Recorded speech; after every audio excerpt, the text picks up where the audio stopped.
더위의 한가운데 7월에 들어섰습니다. 봄, 여름, 가을, 겨울. 매번 반복해서 겪는 계절들이지만 매 계절의 기억과 경험은 새롭습니다. 어제의 생각과 오늘의 생각이 다르듯이 지난 여름과 이번 여름의 기분은 다른 여름입니다. 그렇게 본다면 봄을 좋아했던 사람일지라도 이번에는 여름을 좋아할 수도 있고, 여름을 좋아하던 사람도 다른 계절이 좋아질 수도 있는 것이겠죠. 혹은 반대로 봄이 주는 혹은 여름이 주는 그 이미지를 좋아하는 사람이라면 이번 계절의 경험이 아쉬울지라도 다음 해의 계절을 기다릴지도 모르겠습니다. 이렇듯 우리의 마음은 때에 따라 변하고 다시 어떤 계절을 기대하기도 합니다. 계절을 노래하는 시나 노랫말들이 많은 것은 이러한 이유 때문일지 모르겠습니다. 지난 시간에 다루었던 10월의 어느 멋진 날에는 가을의 정서와 사랑하는 자식에 대한 마음을 잘 어우러지게 한 노랫말이었는데요. 분명 작사가는 그 해의 가을을 사랑하겠지만 다른 해의 가을은 또 어떤 경험이 될지 모르겠다는 생각이 드네요. 그럼에도 그 가을에 소중하고 사랑하는 아이를 만나게 되었기에 매번 어떤 기대감으로 가을을 바라보게 될 것도 같아요. 우리는 경험해본 일을 그리워할 때도 있지만 경험해보지 못한 일을 그리워할 때도 있을 것입니다. 흔히 인생의 어느 시점들이 계절에 비유되는 것을 생각할 때 우리는 실제로 사계절을 모두 겪지만 인생에서 어느 계절들은 아직 겪어보지 못했을 수도 있을 거예요. 슈님은 간절히 바랐던 계절이 있다면 언제일까요? 저는 어린 시절의 시간을 거의 공부하는 데만 썼던 것 같아요. 대학을 오래 다니기도 했고 직업을 갖기 위해 공부했던 시간들도 답답하고 지겨워서 견디기가 쉽지 않았어요. 그래서 의무와 간섭에서 벗어나는 순간을 오래도록 기다렸던 것 같습니다. 성장에 대한 기대나 기다림보다도 충분한 녹음 속에서 이룰 수 있는 시원함과 탁 트임, 초여름과 같은 시기를 바랬던 것 같아요. 지금은 제법 그 계절에 가깝다고 느끼거든요. 아직 제가 느끼고 싶은 녹음과 시원함이 온전히 펼쳐진 것은 아니지만 말이에요. 가을의 일은 완숙한 사람의 눈으로 보면 20대까지의 시간은 정말 예쁘고 아름다운 시간이겠지만 막상 그 어린 나이에 겪어야 하는 의무와 인내는 결코 가볍지 않습니다. 저는 그래도 비교적 자유로운 20대까지의 시간들을 보내왔는데 다만 외압보다도 스스로의 목표가 커다란 의무와 인내를 요구했던 것 같습니다. 아이러니하게도 한 해의 시작은 1월, 겨울이잖아요. 아직 겨울에 갇혀 있다고 생각했어요. 따뜻함이 그리웠는데 닿을 수가 없던 것이었죠. 뮤님의 시에 대한 사랑은 겨울과 같았단 말씀이신가요? 하하, 누군가 그랬는데요. 모든 시인은 시에 대해 짝사랑을 한다라고요. 시인은 시를 바라보지만 시는 시인을 바라보지 않죠. 20대까지는 제 인생에 시만 이루면 모든 것이 다 이루어질 거라 생각했었어요. 하지만 여러 절망과 쓸쓸함을 경험해 보면서 그 짝사랑에만 몰두하는 것은 오히려 다른 더 큰 사랑을 잃어버리게 되는 일일 수도 있겠다고 생각했어요. 결국 겨울에서 걸어 나오기는 했는데 가끔은 그 겨울이 그리워지는 것 같아요. 역설적으로 봄이 너무나 간절했던 겨울이라 잊히지 않는 겨울이 된 것 같습니다. 사랑을 기다리기만 하지 않고 다양한 의미의 사랑을 헤아리고 고민하면서 결국 겨울에서 걸어 나오신 거군요. 한 사람의 노력과 간절함은 시간과 계절을 움직일 수도 있구나 하는 생각이 드네요. 시간이나 계절은 물리적인 것에서 그치는 게 아닌 것 같아요. 누군가에게 어떤 계절은 다른 사람의 계절보다 더 길거나 짧을 수 있는 것 같거든요. 청취자 여러분들은 어느 계절에서 이 목소리를 듣고 계신가요? 혹은 어느 계절을 기다리시며 이 방송을 듣고 계신가요?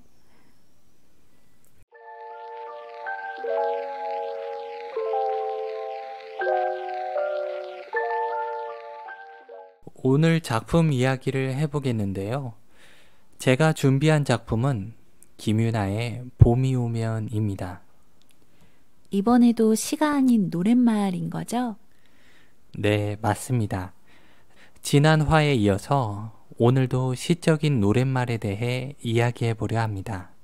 우선 읽어보겠습니다. 봄이 오면, 김유나. 봄이 오면 하얗게 핀 꽃 들녘으로 당신과 나 단둘이 봄 맞으러 가야지.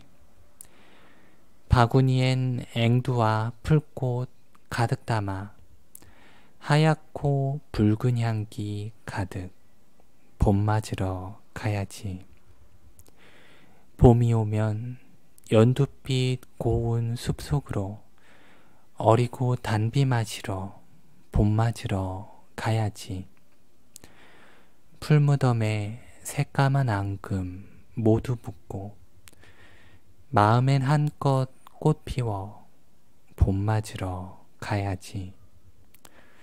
봄바람 부는 흰 꽃 들녘에 시름을 벗고 다정한 당신을 가만히 안으면 마음엔 온통 봄이 흐드러지고 들녘은 활짝 피어나네. 봄이 오면 봄바람 부는 연못으로 당신과 나 단둘이 노저으러 가야지. 나룻배에 가는 겨울 오는 봄 싣고 노래하는 당신과 나 봄 맞으러 가야지. 봄이 오면 봄이 오면 봄이 오면 봄이 오면 봄이 오면. 노랫말이 정말 시 같아요. 묘사가 감각적이고 구체적이어서 그림이 잘 그려지네요. 네, 제가 가수 중에서 김유나 가수를 참 좋아하는데요. 가사가 마음에 드는 노래를 많이 만드시더라고요.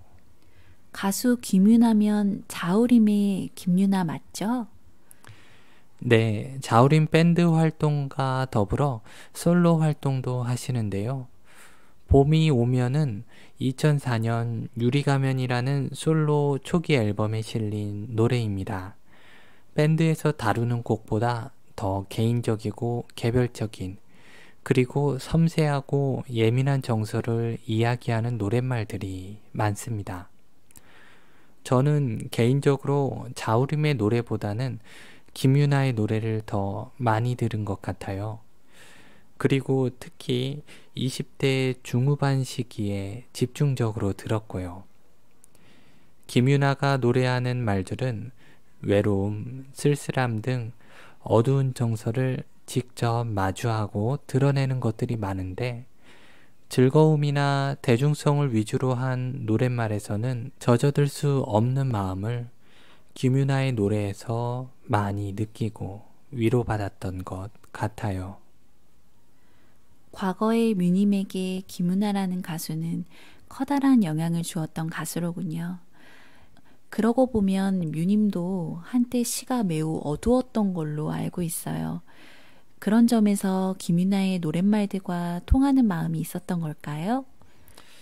예, 제가 20대 중후반에는 추운 시절을 보내면서 시를 썼는데 그 계절을 건너와서인지 지금은 다양한 노래를 듣고 감흥을 느끼곤 하지만 여전히 김유나의 노래에 깊은 감상을 갖게 됩니다. 노래나 시는 특정한 어떤 시간을 떠오르게 하곤 하지요. 라디오에서 우연히 나오는 노래를 듣고 어느 시절을 회상한다든가, 어릴 적 읽었던 시를 어른이 되어 다시 읽었을 때 그 순수했던 마음을 떠올리게 된다든가 하면서요. 우리는 우리 안에 여러 시간과 계절을 품으며 살아가고 있는 것 같아요. 그래서 저마다 다른 꽃도 피우고 열매도 맺고 하는 거겠죠?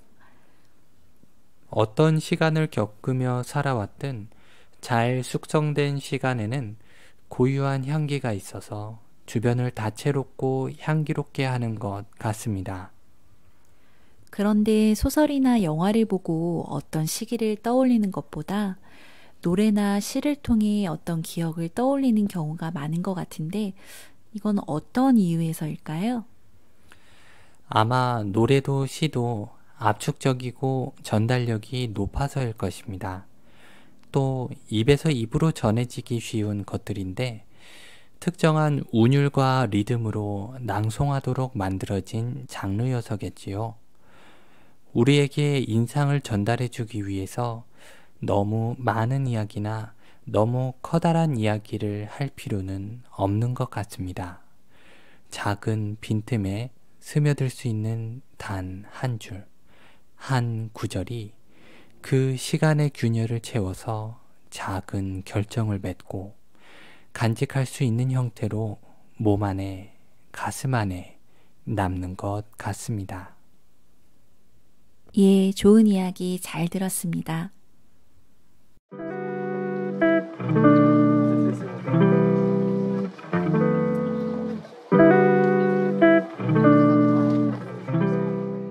뮤님이 만약 시가 아닌 노래 작사를 했다면 어땠을까요?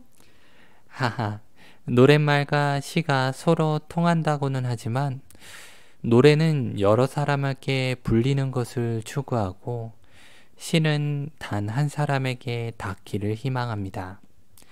그런 점에서 저는 많은 대중이 듣는 노랫말을 짓는 사람이 되기는 좀 어렵지 않았을까 생각해봐요. 물론 누군가에게는 충분히 닿는 노랫말을 쓰겠지만요. 시인들의 시가 노래로 만들어지기도 하잖아요. 언젠가 뮤님의 시도 노래로 불리면 좋겠네요. 그럼 그 앨범은 제가 가장 먼저 구매해 보겠습니다. 고마운 말씀이네요. 누군가에게 닿을 수 있는 글을 쓰기 위해 노력하겠습니다. 청취자분들의 간절한 마음이나 진심도 모두 노래가 되어 불러지기를 희망해 보면서 다음 시간에도 느낌 있게 만나요. 느낌이 슝!